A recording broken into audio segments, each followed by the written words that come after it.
Right, they say life is 10% what happens to you and 90% how you respond to it. We've got a big night under the lights against Benfica at St James's Park and a chance to bounce back after that Brighton defeat. If you're anything like me, this one maybe feels a little bit more personal because I want revenge against them for what happened in the UEFA Cup last time out. Oh, Ben Arthur in the last seconds at St James's Park, putting it over the bar. Of course, there's going to be a familiar face in the dugout at St James's Park, Mr Mourinho.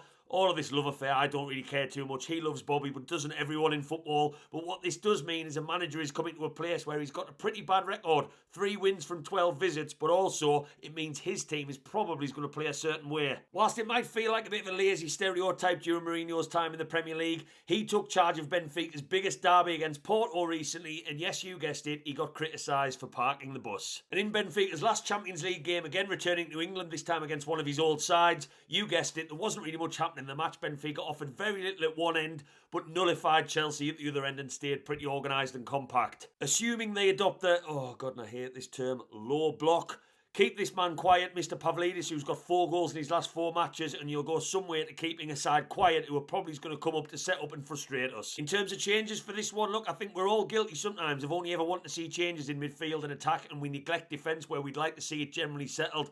There's a lot of matches coming up in a lot of days, and someone like Fabian Schär coming back in to give a Chow or a Botman a bit of a rest, I'm totally fine with. He'll be chomping at the bit to prove himself again. He's good on the ball and he's fresh. We haven't always done well against sides who park the bus, and that worries me a little bit, but it also sets up, in my opinion, the perfect opportunity for Ramsey to get some minutes. Put him in from the start, maybe take him off at half-time, but this guy could be that link between midfield and the front three that can create things, get shots off, run off people, and with a player like Voltemade up front, he could be key on Tuesday. In terms of the front three, we do have rotation options there, and some people might be calling for Barnes to come in on the left to give Gordon a rest after England and Saturday.